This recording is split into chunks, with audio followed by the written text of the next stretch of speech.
Israel Hamas के बीच जंग जारी, धुआं धुआं हुआ आसमान, रात भर चला रॉकेट से अटैक।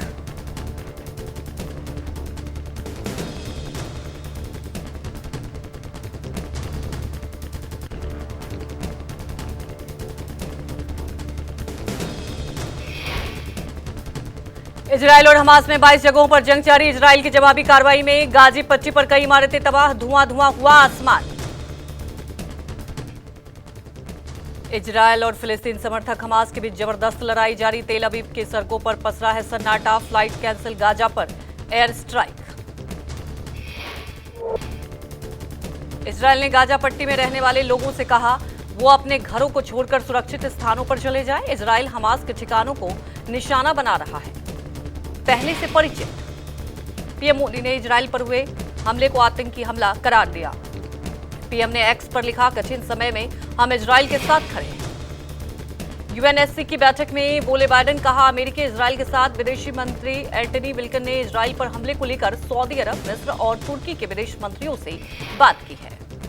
अमेरिका के विदेश मंत्री एंटनी ब्लिंकन ने फिलिस्तीन के राष्ट्रपति महमूद अब्बास से की है बात। वेस्ट बैंक के शांति और स्थिरता की भी बात कही है। ब्रिटिश पीएम ऋषि सुनक ने की हमास की निंदा, बोले हम स्पष्ट रूप से इजराइल के साथ। ब्रिटेन के विदेश मंत्री जेम्स ने भी हमास के हमले की निंदा की है। जर्मनी के चांसलर ओलाफ सोल्ज ने कहा, इजराइल पर हमले की खबर से स्तब्ध हूं। जर्मनी इजराइल के आत्मरक्षा के अधिकार का हमेशा समर्थन करता है। इजराइल फिलिस्तीन संघर्ष के बीच सऊदी अरब की अहम पहल, दोनों पक्षों से की है शांति की अपील। सऊदी सरकार ने बुलाई है अहम बैठक। हमास हमले के बीच मेघालय के 27 पर्यटक यरूशलेम में फंस गए। मेघालय के मुख्यमंत्री कोनराड संगमा ने विदेश मंत्रालय से अपने राज्य के लोगों को सुरक्षित वापसी की अपील की है। प्रयागराज के आसमान में गरजे सुखोई और राफेल लड़ाकू विमानों के साथ दिखा है वायुवीरों का शौर्य। वायुवीरों ने विमानों से आसमान में बनाया तिरंगा। एयरफोर्स डे के मौके पर दिखा जवानों का शौर्य। बमरौली में वायु योद्धाओं ने परेड के साथ किया। वायुवीर लड़ाकू विमानों के साथ आसमान में शौर्य का प्रदर्शन किया। इंडियन एयरफोर्स डे है। मैं अपने कैमरा पर्सन नितिन कुमार के साथ प्रयागराज में मौजूद हूं और आज भारतीय वायुसेना के लिए ऐतिहासिक दिन है। आपको हम तस्वीरें दिखा रहे हैं। भारतीय वायुसेना को आज एक नया झंडा जो है मिलने जा रहा है। आपको बता दें कि इस ऐतिहासिक दिन पर वायुसेना प्रमुख air chief marshal V R. Chaudhari नए वायुसेना ध्वज का अनावरण कर रहे हैं। आज़ादी से पहले रॉयल इंडियन एयरफोर्स के झंडे में ऊपरी बाएं कैप्टन में यूनियन जैक और फ्लाई साइड पर RIF राउंडेड, जिसमें लाल, सफेद और नीला शामिल था। आजादी के बाद वायुसेना के झंडे में यूनियन जैक को हटाकर भारतीय ट्राई कलर और RF राउंड्स को IF ट्राई कलर राउंड्स के साथ भारतीय वायुसेना का ध्वज बनाया गया। वायुसेना को 91वें एयरफोर्स डे पर मिला नया झंडा। पीएम मोदी, संग अमित शाह और योगी ने दी बधाई। प्रयागराज में वायुसेना दिवस पर एयर शो का आयोजन हुआ। वायुसेना दिवस के मौके पर वायुसेना के नए ध्वज का किया अनावरण। Chief of defence staff general Anil Chauhan के साथ वायुसेना प्रमुख air chief marshal V R. Chaudhari ने की शिरकत। सीएम अशोक गहलोत ने राज्य में जातीय जनगणना कराने का आदेश किया है। सरकार राज्य में सभी वर्गों को विकास के लिए जाति आधारित सर्वेक्षण कराएगी। सर्वेक्षण के लिए नागरिकों के सामाजिक, आर्थिक, शैक्षणिक स्तर के आंकड़े भी एकत्रित किए जाएंगे। राजस्थान में 1931 में भी हुई थी जातीय गणना। जातीय जनगणना को लेकर राजेंद्र राठौर ने कहा, अगर जातिगत जनगणना की इतनी आवश्यकता थी तो पहले क्यों नहीं किया? योजना तो तब बनाएंगे जब सरकार बनेगी। जातिगत जनगणना का अगर इतनी आवश्यकता थी तो पहले क्यों नहीं निर्णय लिया? योजना बनाऊंगा, योजना तो तब बनाएंगे जब सरकार बनेगी। कोलकाता में टीएमसी के विधायक मदन मित्रा के घर सीबीआई की रेड। म्युनिसिपल जॉब स्कैम की सीबीआई कर रही है जांच। पश्चिम बंगाल में शहरी विकास मंत्री एवं मेयर फिरहाद हकीम के घर छापा। नगर निगम में भर्ती प्रक्रिया में भ्रष्टाचार को लेकर सीबीआई ने रेड मारी है।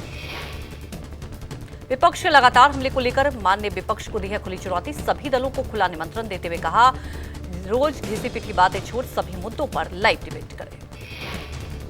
सीएम भगवत मान ने ट्वीट कर कहा, लाइव डिबेट के लिए पेपर ला सकते हैं। डिबेट के लिए 1 नवंबर एक अच्छा दिन होगा, आपको तैयारी के लिए समय भी मिलेगा। 370 हटने के बाद पहली बार करगिल में हुए निकाय चुनाव की मतगणना जारी। बीजेपी और गुपकार अलायंस के बीच मुकाबला। चुनाव में 87 उम्मीदवारों ने अपनी किस्मत आजमाई। बाद में लद्दाख ऑटोनोमस हिल डेवलपमेंट काउंसिल चुनाव के लिए वोटों की गिनती शुरू हुई। लद्दाख स्वतंत्रता पहाड़ी विकास परिषद करगिल में 26 निर्वाचन क्षेत्रों में वोटिंग हुई है। कुल 77.61% वोट डाले गए। एमपी विधानसभा चुनाव को लेकर सोनिया गांधी के घर कांग्रेस सीईसी की बैठक में राहुल और खड़गे कमलनाथ भी मौजूद थे। मध्य प्रदेश विधानसभा चुनाव के लिए प्रत्याशियों के चयन को लेकर कांग्रेस चुनाव समिति की बैठक हुई। सोनिया, राहुल और खड़गे की मौजूदगी में हुई बैठक में 140 नामों पर चर्चा हुई। एमपी कांग्रेस अध्यक्ष कमलनाथ ने बैठक के बाद कहा, अगले 7 से 8 दिनों में घोषित होंगे उम्मीदवारों के नाम। जीतने वाले प्रत्याशियों को ही मिलेगा टिकट। कांग्रेस सांसद राजीव शुक्ला का बयान, कहा कांग्रेस का कारवा बढ़ रहा है। हम 4 राज्यों में जीतने भी जा रहे हैं। पूरे देश में माहौल बदलने वाला है। हम केंद्र में भी सत्ता में आएंगे।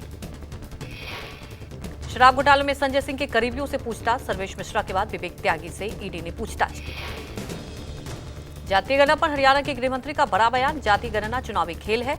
अनिल विज ने पूछा, क्या है जातीय गणना की प्राथमिकता? देश को बांटने की बताए नापाक कोशिश। कांग्रेस में शामिल हुए इमरान मसूद, केसी वेणुगोपाल और अजय राय की मौजूदगी में थामा कांग्रेस का दामन।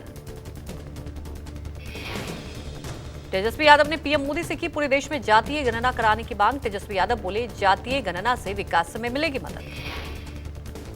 जेडीयू सांसद सुनील कुमार पिंटू ने जातीय गणना की रिपोर्ट पर लगाया प्रश्न चिन्ह। पटना में आज तेली साहू समाज की बैठक। सांसद के सामने समाज के प्रतिनिधि दर्ज कराएंगे शिकायत।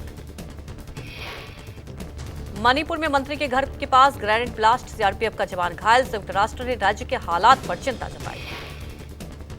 धमाके के बाद मुख्यमंत्री बीरेंद्र सिंह ने घटनास्थल पर पहुंचकर हालात का जायजा लिया। मणिपुर में दूसरी बार हिंसा भड़कने के बाद संयुक्त राष्ट्र ने राज्य के हालात पर चिंता जताई। उत्तर प्रदेश के मुख्यमंत्री योगी आदित्यनाथ पहुंचे बद्रीनाथ धाम। बद्रीनाथ मंदिर में दर्शन कर विधि विधान से की गई पूजा अर्चना। गौशालाओं के उत्थान के लिए अहमदाबाद में सांस्कृतिक कार्यक्रम का आयोजन। लोगों ने कार्यक्रम में जमकर नोट बरसाए। कार्यक्रम में प्रस्तुति के दौरान हवा में उड़ते देखे गए। तिरुवनंतपुरम में साइकिल रैली का आयोजन। केरलियम सांस्कृतिक उत्सव मनाने के लिए साइकिल रैली में उमड़े लोग। गोवा के मिरामार में आयरन मैन रेस का आयोजन। मुख्यमंत्री प्रमोद सावंत ने आयरन मैन रेस को हरी झंडी दिखाकर रवाना किया। दिल्ली के जवाहरलाल नेहरू स्टेडियम से एकल रन 2023 का आयोजन। एकल रन में बड़ी संख्या में लोगों ने हिस्सा लिया। सिक्किम में आई अचानक बाढ़ से प्रभावितों की राहत और बचाव कार्य जारी। बाढ़ प्रभावितों के लिए खाने और दवाओं के पैकेज बांटे गए। बादल फटने के बाद सिक्किम में आई बाढ़ को लेकर गृह राज्य मंत्री अजय कुमार ने सीएम तमांग से की मुलाकात। बाढ़ प्रभावित इलाकों में कई पुल बहे। लोगों ने नदी पर एक अस्थायी रोपवे बनाया। रोपवे के जरिए नदी पार फंसे लोगों को मदद भी पहुंचाई जाए। सिक्किम में बाढ़ में फंसे मेघालय के 26 स्टूडेंट शिलांग पहुंचे। सिक्किम में बादल फटने के बाद आए सैलाब में मेघालय के 26 छात्र फंस गए थे। आज सुबह 3:20 पर अंडमान सागर में भूकंप के झटके महसूस किए गए। रिएक्टर स्केल पर भूकंप की तीव्रता 4.3 थी। नेशनल सेंटर फॉर सिस्मोलॉजी के मुताबिक भूकंप का केंद्र सतह से 10 किलोमीटर नीचे। फिलहाल भूकंप से जानमाल के नुकसान की खबर नहीं। असम में करीमगंज में पुलिस ने 3 ड्रग तस्करों को किया गिरफ्तार। पुलिस ने तस्करों से कब्जे से 568 ग्राम हेरोइन बरामद की। राजस्थान के बांसवाड़ा में 2 छात्राओं की जहर खाने से मौत। परिजनों का आरोप, छेड़छाड़ से तंग आकर दोनों ने खाया जहर। लखनऊ में मुकदमे के पैरवी करने के लिए आई युवती के साथ दुष्कर्म का मामला सामने आया। युवती को नशीला पदार्थ खिलाकर किया गया था दुष्कर्म। यूपी के बुलंदशहर में स्कूल से लौट रहे शिक्षक पर जानलेवा हमला किया गया। शिक्षक की हालत गंभीर बताई जा रही है। दिल्ली में पुलिस ने फर्जीवाड़ा करने वाले 2 धोखेबाज भाई को गिरफ्तार किया। दोनों आरोपी भारतीय सेना के नाम लेकर लोगों से करते थे जालसाजी। दिल्ली पुलिस के स्पेशल सेल ने खालिस्तानी आतंकी अर्सडल्ला और सुखा गिरोह के एक सदस्य को गिरफ्तार किया है। गिरफ्तार बदमाश की पहचान हरजीत सिंह के रूप में हुई है।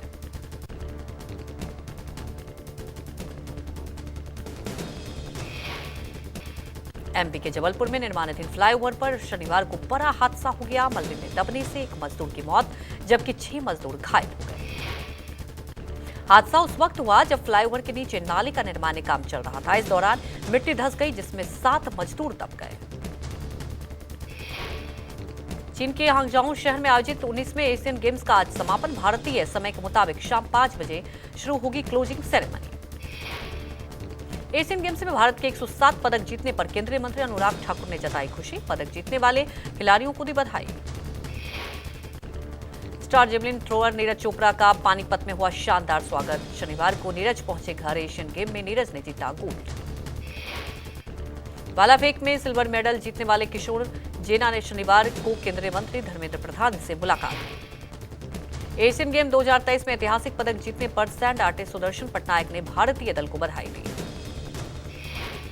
एशियन गेम्स 2023 में भारत के प्रदर्शन पर भारतीय बॉक्सर विजेंदर सिंह ने बधाई दी। वर्ल्ड कप के लिए कोलकाता का ईडन गार्डन रेनोवेशन के बाद आईसीसी वनडे वर्ल्ड कप के 5 मैचों की मेजबानी करेगा कोलकाता। एशियन गेम्स के खिलाड़ियों से मिलेंगे प्रधानमंत्री मोदी। 10 अक्टूबर को खिलाड़ियों से करेंगे बात, प्रोत्साहन भी बढ़ाएंगे। पीएम मोदी ने एक्स पर पोस्ट करके कहा, मैं 10 तारीख को हमारे एशियाई खेलों के दल की मेजबानी करने के लिए उत्साहित हूं। वनडे वर्ल्ड कप में टीम इंडिया आज से करेगी अभियान की शुरुआत। चेन्नई में चिदम्बरम स्टेडियम में ऑस्ट्रेलिया से मुकाबला। दोपहर 2 बजे शुरू होगा मैच। ऑस्ट्रेलिया के खिलाफ वर्ल्ड कप में पहले मुकाबले में कप्तान रोहित के साथ ईशान किशन कर सकते हैं ओपनिंग।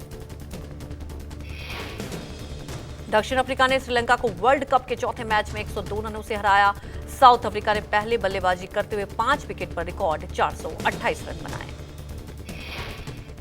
साउथ अफ्रीका की ओर से 3 शतक लगे। मार्करम वर्ल्ड कप में सबसे तेज सेंचुरी बनाने वाले बल्लेबाज बने और 106 रनों की पारी खेली। डिकॉक और डुसेन ने भी जमाया शतक। धर्मशाला में खेले गए मैच में बांग्लादेश ने अफगानिस्तान को 6 विकेट से हराया। बांग्लादेश की जीत के हीरो रहे ऑलराउंडर मेहदी हसन मिराज।